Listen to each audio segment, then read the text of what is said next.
Bismillahirrahmanirrahim. Assalamualaikum warahmatullahi wabarakatuh. Innal hamdalillah nahmaduhu wa nasta'inu wa nastaghfiruh wa na'udzu billahi min syururi anfusina wa min sayyiati a'malina. May yahdihillahu fala mudhillalah wa may yudlil fala hadiyalah. Wa asyhadu an la ilaha illallah wahdahu la syarikalah wa asyhadu anna Muhammadan abduhu wa rasuluh. Allahumma shalli ala nabiyyina Muhammad wa ala alihi wa man tabi'ahum bi ihsan ila yaumiddin.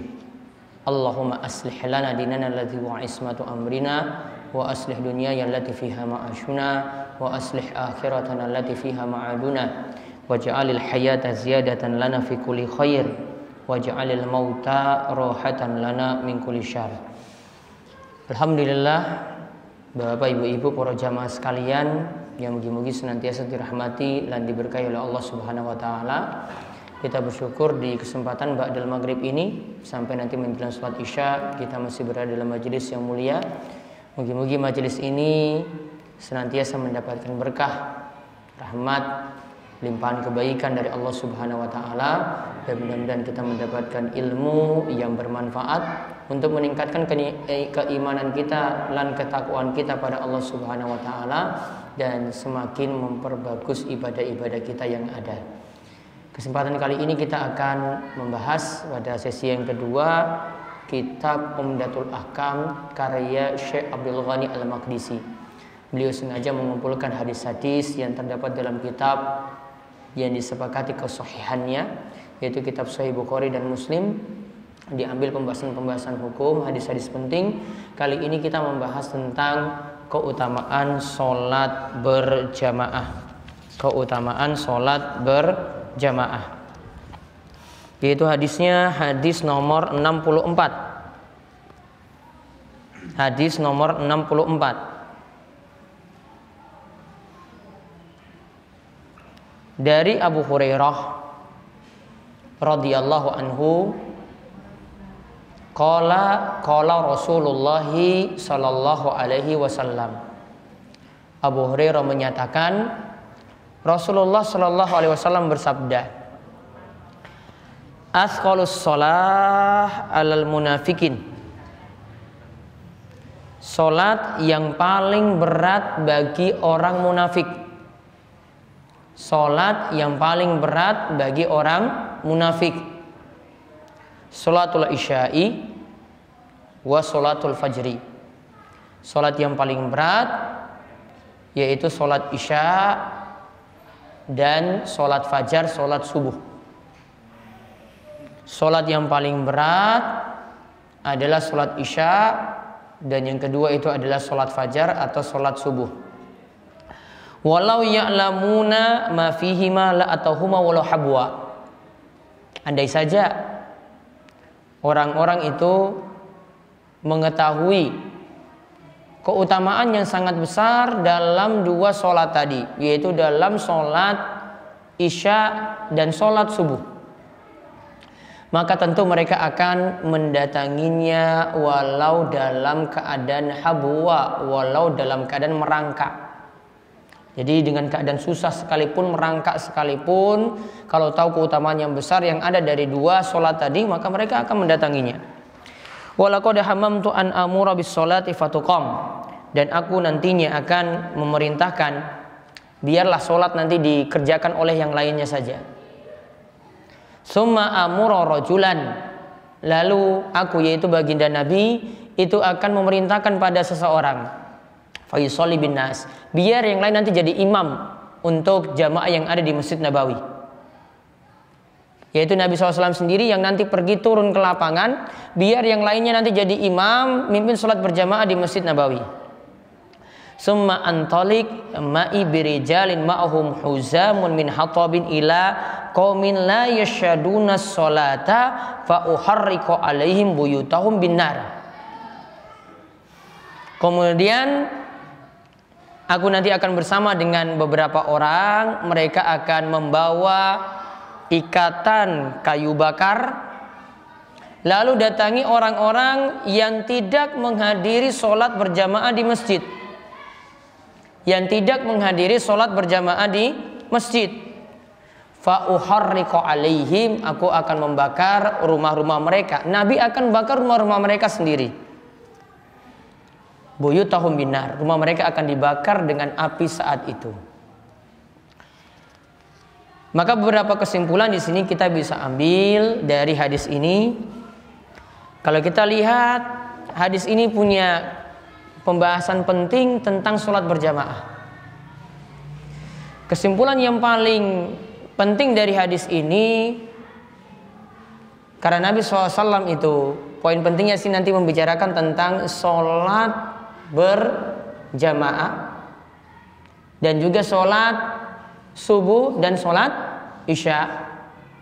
Poin pentingnya yang kita ambil karena kaitan dengan hal yang dibahas oleh Syekh Abdul Ghani juga di sini, sholat berjamaah bagi laki-laki dihukumi wajib berdasarkan hadis ini.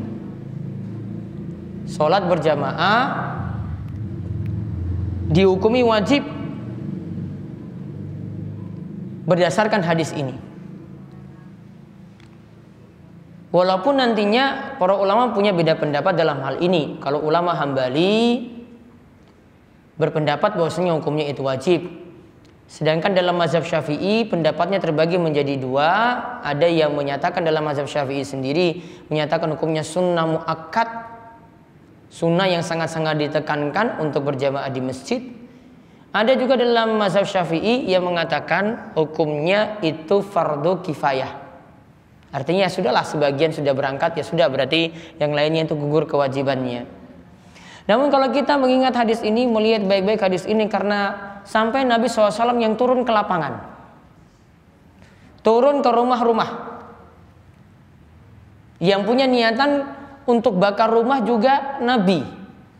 Ya, yang punya niatan untuk membakar rumah-rumah orang yang tidak berangkat di masjid, yang tidak berangkat ke masjid, itu adalah Nabi Shallallahu Alaihi Wasallam.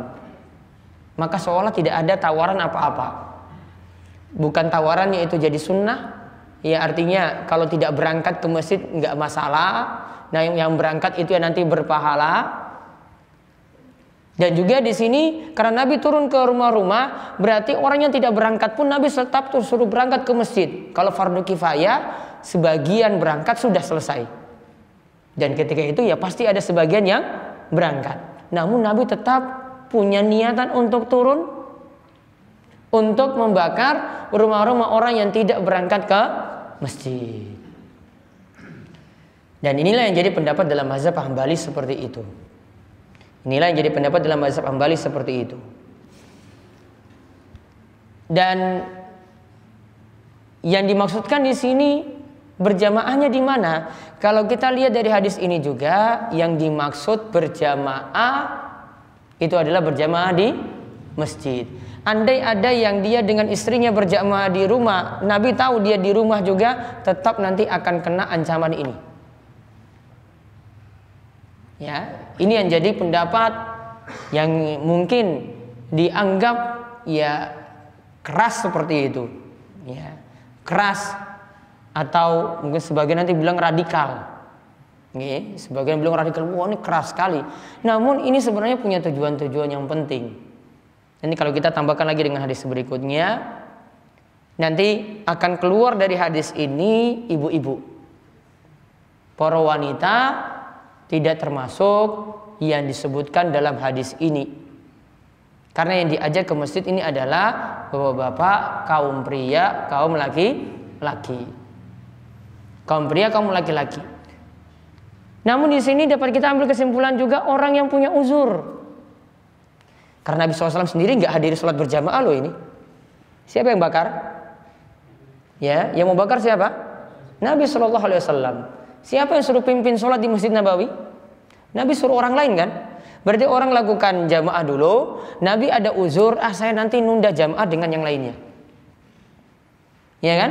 Nanti Nabi SAW nunda berjamaah dengan yang lainnya. Berarti Nabi SAW meninggalkan sholat berjamaah karena ada uzur. Berarti ada sebab-sebab kita boleh meninggalkan sholat berjamaah kalau punya uzur. Uzurnya apa misalnya? Satu di sini disebutkan ada urusan yang lebih penting. ngajak orang-orang tadi. Misalnya ada yang bertugas. Kalau di kerajaan Arab Saudi itu ada yang namanya polisi amar ma'ruf nahi mungkar. Apa kerjaannya? Kerjaannya itu pergi ke toko-toko yang belum tutup ketika sholat 5 waktu, dia paksa untuk nutup. Pernah lihat di sini ada di sekitar Gamping ada toko seperti itu? Dipaksa tutup oleh polisi amar ma'ruf nahi mungkar. Jadi ini bukan pas azan tutupnya, namun tutupnya 10 menit sebelum azan. Tutupnya apa? 10 menit sebelum azan. Bagaimana kalau ada pembeli dalam toko? Ya, pembeli disuruh pulang. Jadi nanti sudah ada pengumuman di dalam toko itu ya. Termasuk supermarket, termasuk swalayan besar sama. Tolong para pelanggan semua, konsumen yang ada di dalam segera keluar dari toko ini. Sebentar lagi pelaksanaan sholat zuhur. Sebentar lagi pelaksanaan sholat zuhur. Cepat-cepat semua. Yang belum ambil jajanan ya sudah keluar aja lah. Yang sudah dikasir bayar langsung keluar. Langsung toko-toko ditutup ketika itu. Kalau nggak percaya silahkan lihat bagi yang umroh atau haji. Ya, lihat ketika sholat 5 waktu tidak ada toko yang berani buka. Kalau ada yang berani buka, siap-siap polisi amar ma'ruf nahi mungkar jam sholat tuh keluar. Kalau sudah ketangkap toko yang buka, siap-siap besok surat izinnya itu dicabut. Nggak boleh buka lagi. Wah, ini kalau ada pejabat-pejabat atau pihak kepolisian di sini mungkin bisa usulin ini. Ya, ada polsek atau polresnya. Ya, atau ada camat lah atau lurahnya misalnya sekitar Gamping di sini dibuat aturan khusus seperti itu. Ya nggak usah jauh-jauh satu Jogja, cukup yang ada sekitar sini aja lah. Insya Allah tambah berkah. Ya, insya Allah tambah berkah. Nggak takut rezeki hilang loh ini. Pelanggan sudah di dalam kan? Bisa jadi dia keluar, sudahlah saya cari toko lain aja. Namun tetap kembali loh. Ternyata setelah habis sholat ngantri juga di luar. Wah, tadi kami mau beli sudah diusir, sudahlah kami tunggu aja di sinilah. Habis sholat mereka nunggu lagi. Tadi mau belanja itu di toko ini saja. Gak takut rezekinya itu hilang. Kalau kita mau tinggalkan ini, aduh nanti kalau pembeli datang itu bagaimana ya? Wah, ini konsumen ini sudah langganan sekali. Kalau saya tinggalkan ini bagaimana? Gak ada kan yang berani tulis di tokonya, mohon maaf, sekarang maghrib sampai ngisa saya mau ngaji dulu di Masjid Asy-Syakur. Mau ngaji dulu 1 jam. Gak ada kan yang berani seperti itu. Paling dalam batinnya, waduh ini nanti rezeki bagaimana nih pergi ini sudah langganan banyak maghrib isya itu banyak yang pulang dari kantor atau mungkin banyak yang mampir dari perjalanan, mampir ke Gamping, nanti mampir depan toko saya bagaimana? Ya, gak punya rasa yakin atau tawakal yang kuat pada Allah Subhanahu wa Ta'ala. Padahal Allah yang memberi rizki. Kalau kita tinggalkan sesuatu karena Allah, pasti nanti Allah akan ganti dengan yang lebih baik. Taruhlah tadi 10 konsumen itu hilang, bisa jadi habis sholat itu nanti 20 itu yang datang. Kan gak ada yang jamin rezeki seseorang. Maka di sini sekali lagi, kalau punya kepentingan seperti tadi petugas-petugas tadi, tugasnya ya keliling-keliling cari orang yang gak sholat. Tugasnya cari seperti, berarti dia kan gak sholat berjamaah. Sholatnya kapan? Nanti kalau ini sudah selesai pulang lagi, ya semuanya sudah sholat berjamaah, dia gantian dengan polisi-polisi yang lainnya. Ayo kita kerjakan jamaah kedua. Berarti di sini juga jadi dalil bolehnya jamaah kedua. Karena tidak mungkin Nabi SAW meninggalkan sholat berjamaah. Setelah beliau tadi pergi, ya cari orang-orang yang tidak berjamaah, ya kemudian balik lagi. Berarti kan dengan orang-orang yang tadi menemani beliau nanti sama-sama mengerjakan sholat berjamaah. Berarti jadi dalil bolehnya jamaah yang kedua, jamaah yang ketiga, jamaah yang keempat, jamaah yang kelima dan seterusnya. Dan sebagian orang itu tidak setuju dengan pendapat ini, padahal di sini sudah ada isyarat seperti itu. Kemudian faedah yang lainnya lagi dari hadis ini, faedah yang lainnya lagi dari hadis ini, tadi sholat jamaah itu wajib, bukan sunnah muakkad, bukan fardu kifayah, namun fardu ain. Kemudian yang kedua, ada uzur-uzur tertentu, halangan-halangan tertentu kita bisa meninggalkan sholat berjamaah. Yang lainnya lagi ada uzur lagi yang lainnya seperti hujan deras. Seperti hujan deras. Hujan deras boleh kalau sudah kumandang azan, walaupun sudah kumandang azan, boleh tidak berangkat ke masjid ketika itu. Kalau hujannya itu menghalangi atau punya kesusahan yang sangat besar kalau kita pergi berangkat ke masjid. Kata para ulama, mereka menyebutkan standar hujannya. Jadi bukan hujan gerimis, bukan hujan rintik-rintik saja. Namun hujan di sini kata para ulama, andai kita itu keluar tidak pakai payung, sampai di tengah-tengah itu hujan ini membuat baju kita itu telas basah, dan sampai ke masjid sudah tidak layak lagi dipakai untuk sholat. Wah, ini sudah basah kuyup, mau sholat malah menggigil. Nah, kalau hujannya seperti ini, berarti menandakan kita boleh tidak berangkat, kita boleh mengambil pilihan tidak berangkat ke masjid ketika hujan deras. Dan salah satu dalilnya lagi adalah yang menunjukkan boleh meninggalkan sholat berjamaah ketika hujan deras, yaitu ada lafaz tambahan. Ada lafaz tambahan ketika kita mengumandangkan azan saat hujan deras. Yang dicontohkan oleh Nabi SAW ini untuk mengganti kalimat. Ada dua cara sebenarnya kata Imam Nawawi, mengganti kalimat hayya 'alas shalah. Hayya 'alas shalah kan artinya ayo ke masjid untuk sholat. Ayo sholat, ayo ke masjid untuk sholat. Ini diganti dengan kalimat shollu fi buyutikum.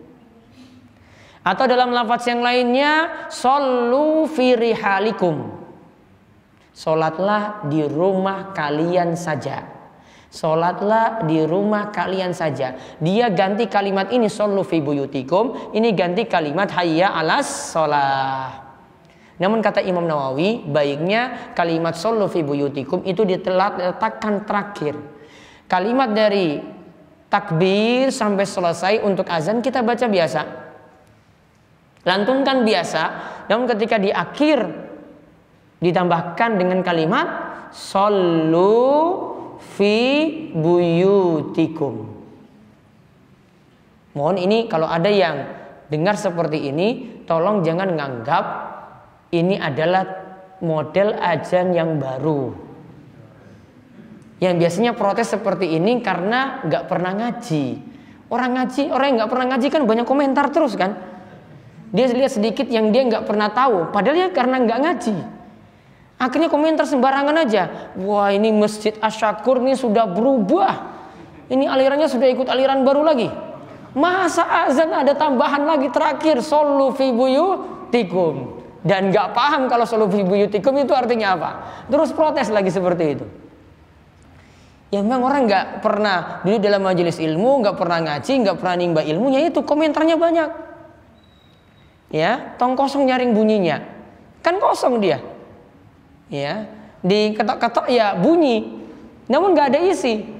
Komentarnya nggak bermutu. Ya, maka kalau mau komentari sesuatu, lihat ada sebagian orang yang mungkin beragamanya ikut tuntunan, namun kita nggak tahu hal itu, yang mendingan diam saja. Ini jangan-jangan ini saya perlu tanyakan nanti malam Selasa pas pengajian di Masjid Asy-Syakur, saya tanyakan itu apa itu tadi azan. Setelah selesai ada tambahan shollu fi buyutikum. Tanya kalau nggak paham. Karena Allah perintahkan fas'alu ahla dzikri in kuntum la ta'lamun. Bertanyalah pada yang berilmu kalau tidak tahu. Gak usah banyak komentar. Simpan itu tadi pertanyaan, kemudian tanyakan.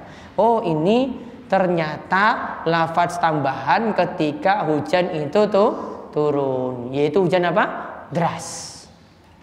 Keringanan lagi. Ya, keringanan lagi dalam sholat berjamaah. Keringanan yang kedua.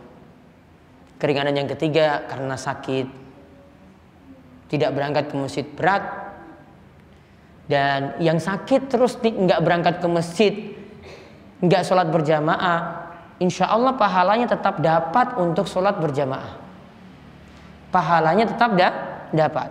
Karena Nabi SAW itu mengatakan, sholat seseorang ketika dia itu mukim atau ketika dia itu sholat seorang itu ketika dia pergi bersafar atau ketika dia itu dalam keadaan sakit, itu tetap dicatat sebagaimana ketika dulu dia dalam keadaan sehat, dalam keadaan tidak melakukan perjalanan jauh, dia tetap terus ibadah.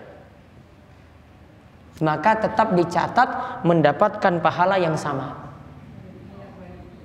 Maksudnya apa di sini? Kalau dalam keadaan sehat kita berangkat ke masjid, sakit tidak berangkat ke masjid, pahalanya tetap dapat sama.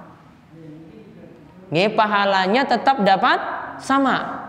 Sama juga kita kalau pergi bersafar dari Jogja ke Surabaya misalnya, sholatnya yang 4 rakaat kita qashor jadi 2 rakaat. Sholat apa berarti yang 4 rakaat? Sholat apa? Zuhur, asar, kalih, isya nggih. 4 ini diringkas jadi 2 rakaat.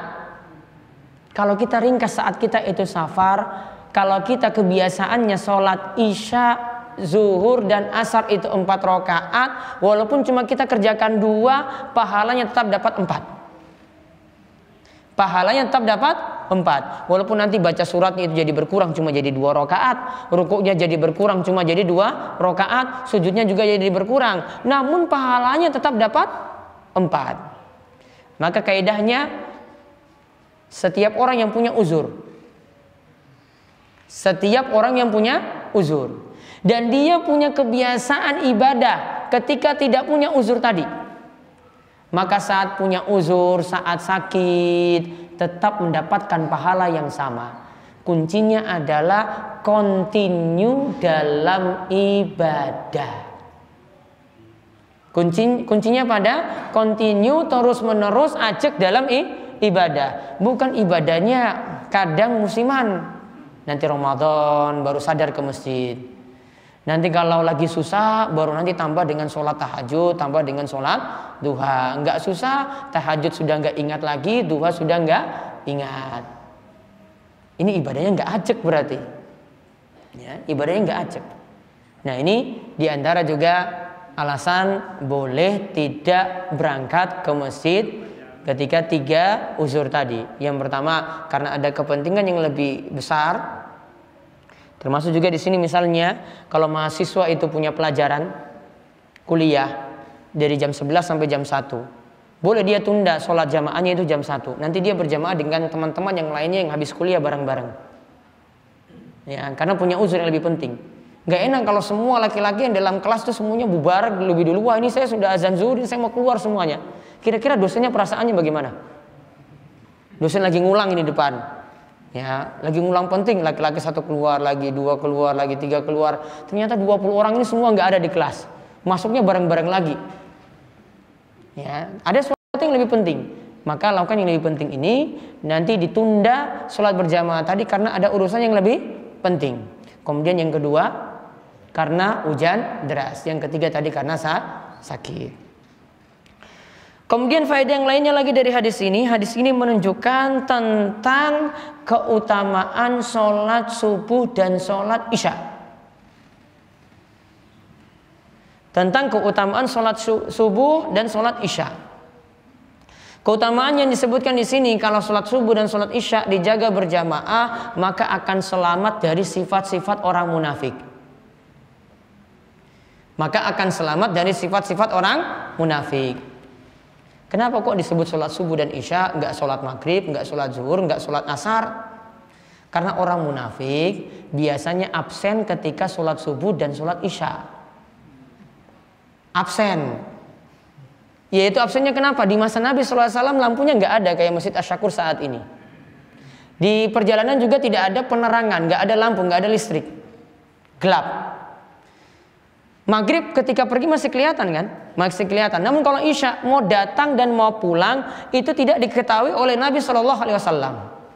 Jadi dalam hatinya paling cuma mengatakan, saya mau berangkat juga Nabi nggak tahu, ya. Saya nggak datang juga Nabi nggak tahu, gelap. Sholat subuh juga sama. Maka dia punya inisiatif, ya sudahlah. Subuh dan isya absen sedikit nggak apa-apa. Ya, nanti isya absen. Nanti subuh ya alasan saja capek, ya. Mau datang juga nggak ketahuan karena gelap, mau pulang juga nggak ketahuan juga karena masih gelap. Maka ketika itu dua sholat ini yang biasanya ditinggalkan oleh orang munafik. Jadi berat sekali mereka melaksanakan sholat subuh dan sholat isya ke masjid. Maka siapa yang menjaga sholat subuh dan isya berjamaah di masjid, maka dia akan selamat dari sifat-sifat orang munafik. Dan seringkali para ulama jadikan standar dua sholat ini. Jadikan standar dua sholat ini, yaitu sholat subuh dan sholat isya. Mau tahu ini laki-laki ini termasuk orang yang baik ataukah tidak? Perhatikan dia itu sholat jamaah subuh dan isya itu berada di masjid ataukah tidak. Kalau sering-seringnya absen, sering-seringnya nggak hadir, tanda bahwasanya dalam dirinya itu memang orang yang berat untuk jalankan dua sholat tadi. Ya, tergolong tadi orang apa? Orang munafik. Sifatnya orang munafik. Karena orang munafik memang orang munafik tulen. Ya, kalau tadi sifatnya yang dia tiru dari orang munafik. Namun bukan orang munafik tulen. Kalau orang munafik tulen, dia menampakkan kebaikan, menampakkan keimanan, menampakkan rajin ibadah, namun dalam batinnya ini menyembunyikan kekafiran. Jadi cuma karena keterpaksaan saja dia ketika itu melakukan sholat di hadapan Nabi Shallallahu Alaihi Wasallam. Wah, kalau saya nggak hadir nanti Nabi SAW akan bakar rumah saya. Setelah terpaksa saya hadir, namun dalam batinnya itu tidak ridho pada Islam, tidak cinta pada Islam, tidak hormat pada Islam, tidak mengagungkan ajaran Islam. Ini tipe-tipe orang munafik seperti ini, munafik tulen seperti tadi. Islamnya nampak, kekafirannya disembunyikan. Sedangkan yang disebutkan di sini, ini cuma dia ketika sholat subuh dan sholat isya berangkatnya ke masjid itu berat. Namun munafiknya ini bukan munafik tulen yang keluar dari Islam. Oke? Munafiknya bukan munafik tulen yang keluar dari Islam. Kemudian faedah yang lainnya lagi dari hadis ini,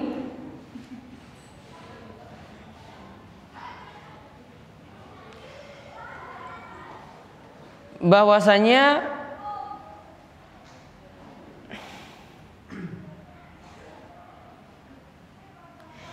boleh seseorang itu keluar dari masjid setelah azan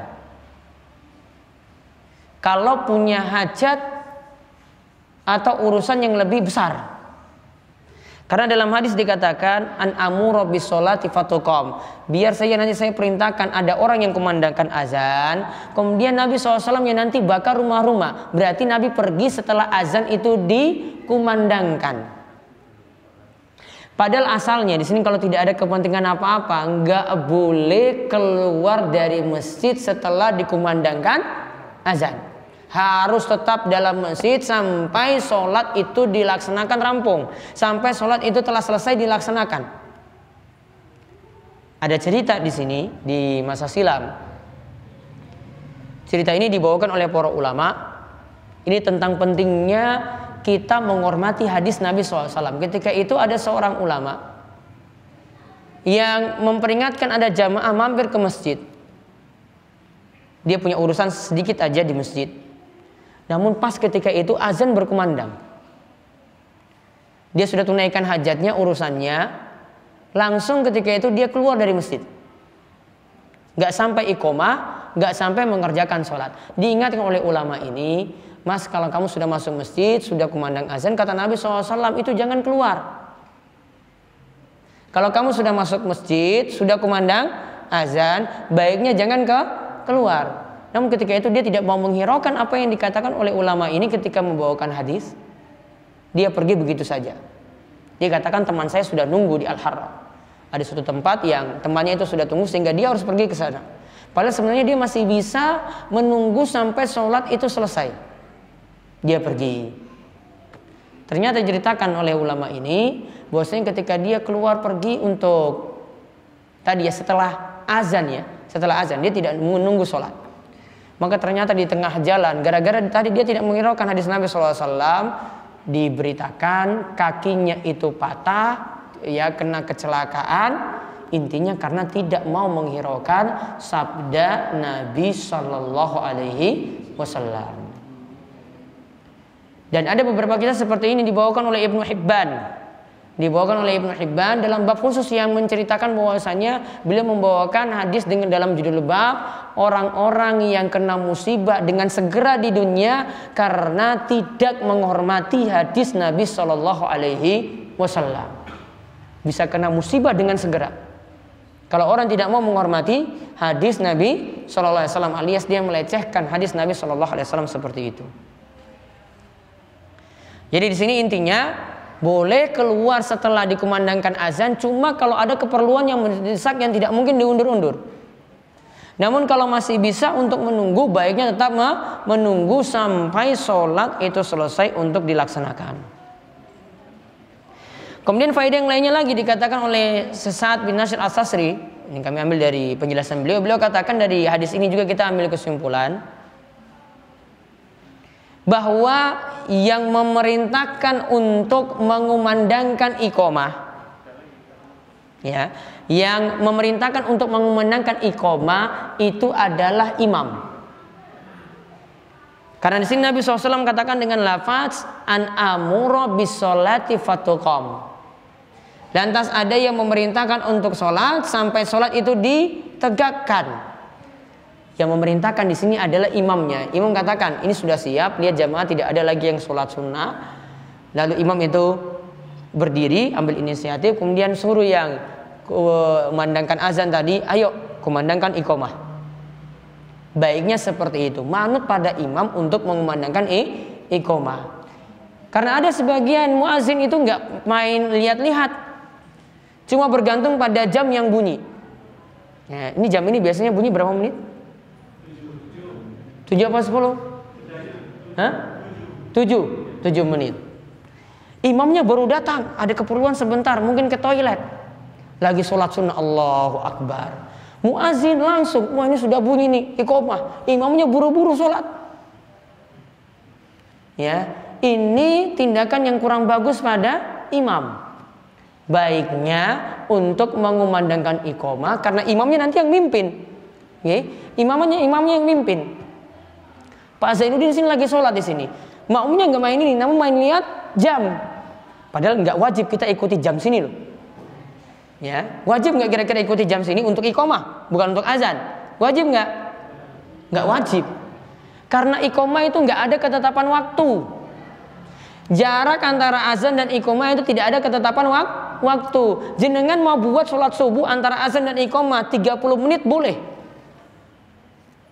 Mau buat antara misalnya isya, karena isya mungkin setelah maghrib itu nanti ada yang makan malam, punya keperluan-keperluan yang lain. Isya antara azan dan iqamahnya mau buat 20 menit boleh.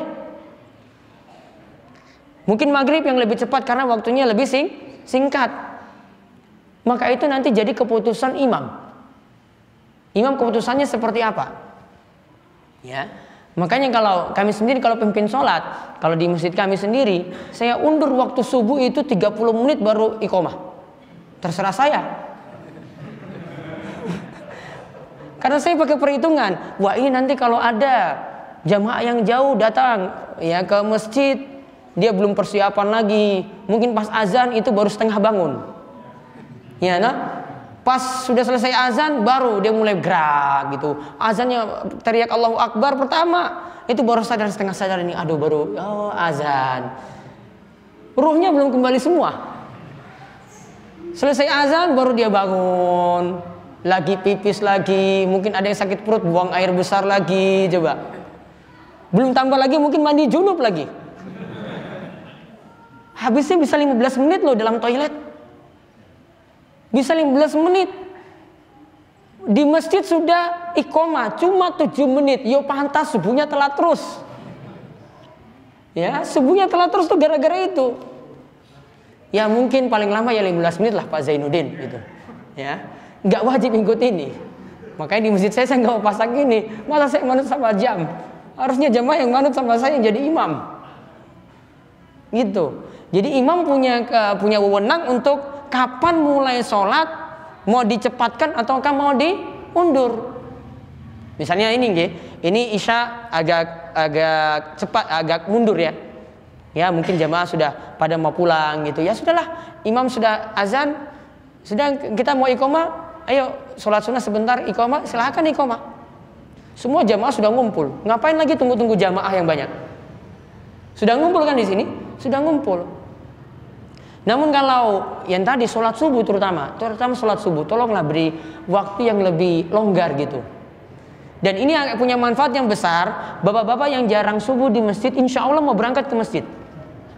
Dia hitungan dari rumah ini, dia hitung, saya pipis tadi sekian menit, buang air besar sekian menit, insya Allah saya tetap dapat imam rakaat pertama. Saya tetap berangkat ke masjid. Dan jamaah saya rata-rata seperti itu. Di masjid lain, masjidnya sendiri dia sering telat. Oh ini pasti di masjidnya Pak Ustadz, ini pasti ini belum mulai sholat. Dia datang, santai lagi datang. Wah ini orang sholat, iya orang sholat. Sholat bareng, gak pernah ketinggalan berjamaah. Karena saya tunda sampai 30 menit.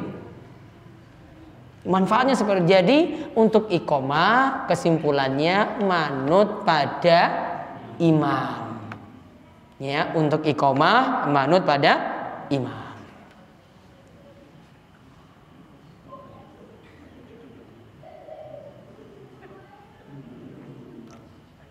Kemudian faedah yang terakhir dari hadis ini perlu dipahami.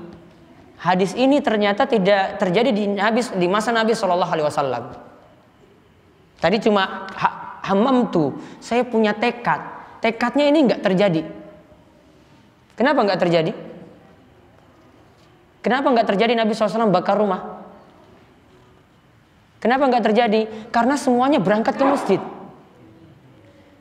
Mau orang munafik, ya, ataupun muslim tulen, semuanya berangkat ke masjid. Sekarang di tengah-tengah kita, ya, yang ngaku muslim, ya muslim ada yang tulen, ada yang enggak tulen. Dipanggil azan berulang kali, sudah 5 kali dalam 1 hari loh. Belum juga berangkat ke masjid. Maka lebih parah berarti kan di zaman kita kan, berarti dibanding dengan zaman Nabi Shallallahu Alaihi Wasallam. Dan memang masa demi masa itu akan semakin rusak. Dari dulu itu kurun generasi terbaik.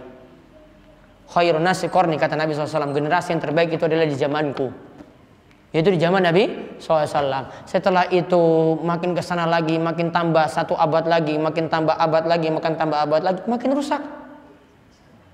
Sampai sekarang, ya, sampai sekarang seperti itu. Semua ngaku di Islam sebagai apa? Muslim nggak? Di KTP-nya? KTP ngaku Islam nggak? Ngaku. Amalannya bagaimana? Ya? Amalannya bagaimana? Ya sholatnya sudah nggak beres. Nanti di pasar jadi tukang nipu, ya, di kantor jadi tukang korupsi. Tidak menjalankan syariat Islam dengan benar. Ya, jadi kadang kita cuma bisa mengaku sebagai seorang muslim, namun tidak mau menjalankan apa yang dituntunkan dalam agama kita. Maka hati-hati, jangan-jangan kita bisa dicap oleh Allah Subhanahu wa taala sebagai orang munafik. Orang muslim yang benar itu adalah muslim secara lahir dan batin. Lahiriahnya itu muslim, penampilannya muslim, ibadahnya juga dia tunjukkan ibadah-ibadah yang diajarkan dalam agama Islam. Batinnya juga demikian. Batinnya juga demikian, tawakalnya penuh pada Allah Subhanahu wa taala, cinta, harap, takut juga pada Allah Subhanahu wa taala. Amalan-amalan hati dia serahkan semua pada Allah Subhanahu wa taala. Dan mudah-mudahan Allah Subhanahu wa taala membimbing kita untuk memiliki Islam secara lahir dan batin, dan kita mati dalam keadaan husnul khotimah. Ya, demikian, azan dulu, sudah waktu azan.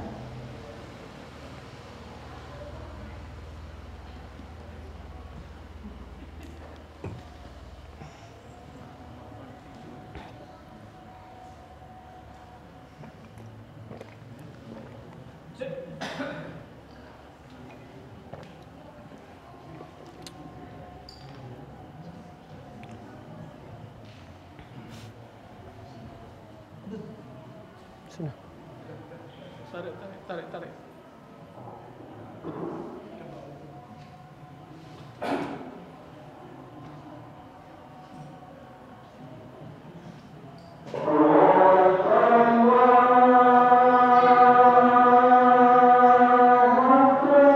Allahu Akbar, Allahu Akbar.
Ya, kalau rusak.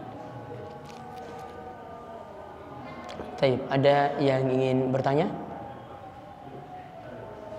Ya.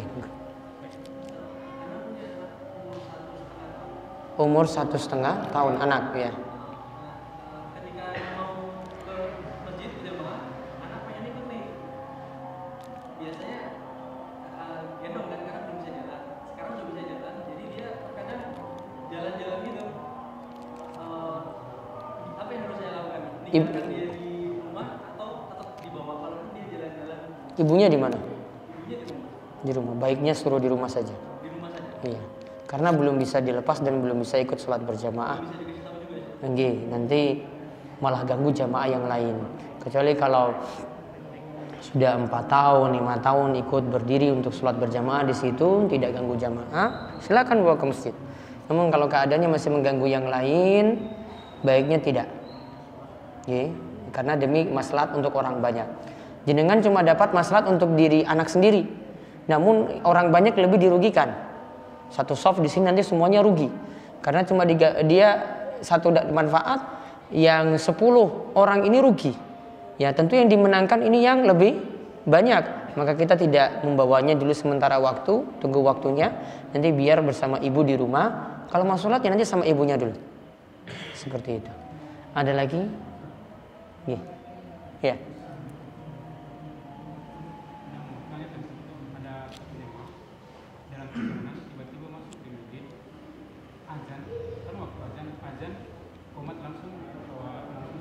Sholat apa ini? Ya, sholat wajib. Terus kita yang sama imam yang dari belakang tiba-tiba kaget, kok ada yang nggak sholat gitu. Akhirnya kita semua masuk ke seperti apa? Jadi masuk masjid sudah azan langsung. Mereka yang waktu azan mereka jamaah yang datang azan terus qomat langsung sholat berjamaah kan.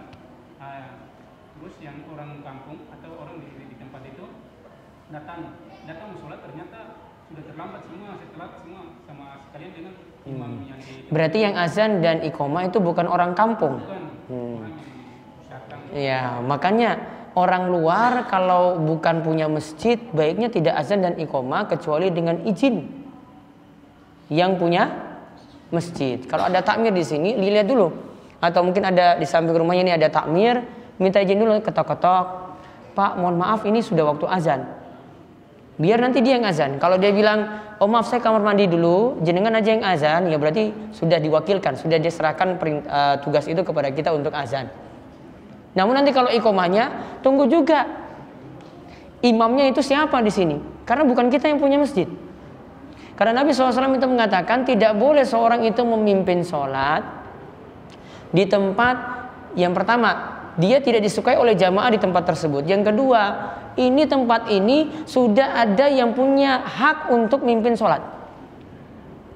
Jadi walaupun yang datang ini mungkin bacaan Qur'annya lebih bagus, sholatnya lebih bagus, nggak boleh. Persilakan dulu yang tuan rumah di sini siapa? Tuan rumah katakan kita azan, kita azan. Jadi kurang tempat tadi mengambil keputusan untuk azan dan iqomah. Tanya dulu orang sekitar, ini sudah azan atau iqomah apa belum? Begitu. Ada lagi? Enggak.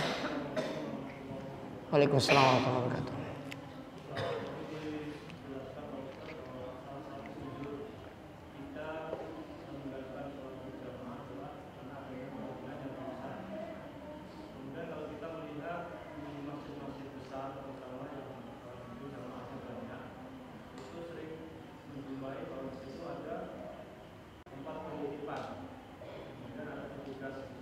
Penitipan sendal atau tas gitu ya.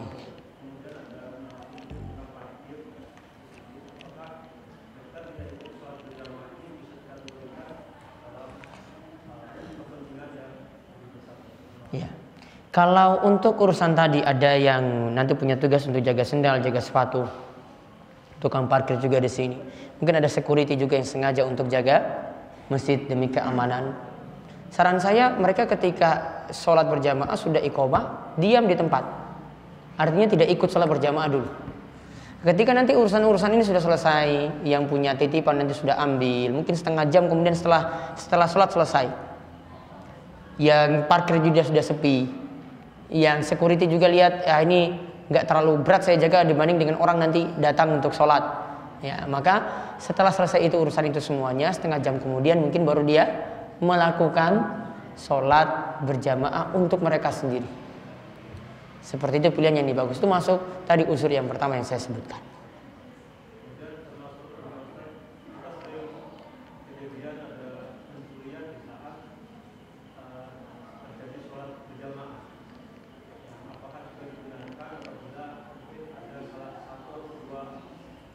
Jamaah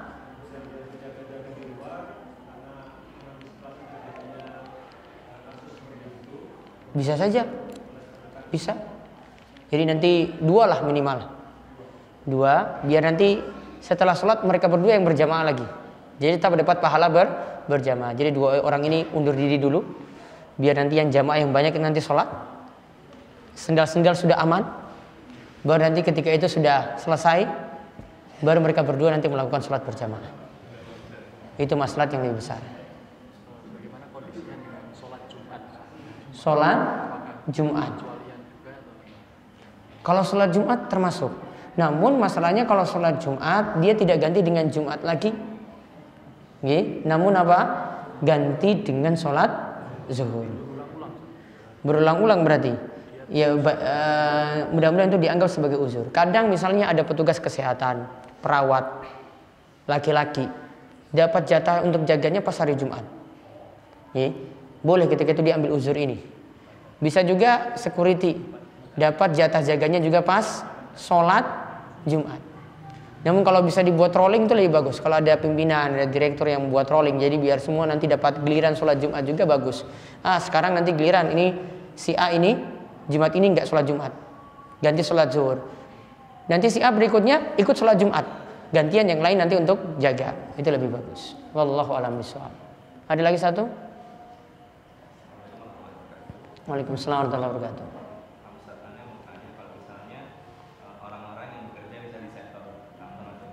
Sektor tambang atau minyak nih. Di lapangan, di hutan itu selama seminggu, itu apakah masuk di dalam untuk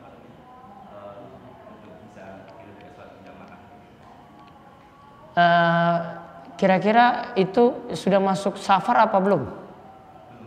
Belum. Jadi masih dekat. Kalau dia meninggalkan pekerjaan itu, ada yang ganti nggak? Nggak ada. Berarti nanti dia tunda nanti. Karena pekerjaan ini dia tunda sholat berjamaahnya. Mudah-mudahan ada teman-teman yang lain nanti bareng-bareng nanti untuk berjamaah bareng. Ya, yang penting masih di waktunya, yaitu di waktu sholat. Zuhur yang masih di waktu zuhur, asar yang masih di waktu asar. Wallahu a'lam bishawab. Ini yang bisa kami kaji untuk kesempatan malam hari ini. Mudah-mudahan Bapak Ibu, para jamaah sekalian terus diberikan kesehatan oleh Allah Subhanahu wa taala, dipanjangkan umur dalam kebaikan dan kita semuanya diberikan keistiqomahan.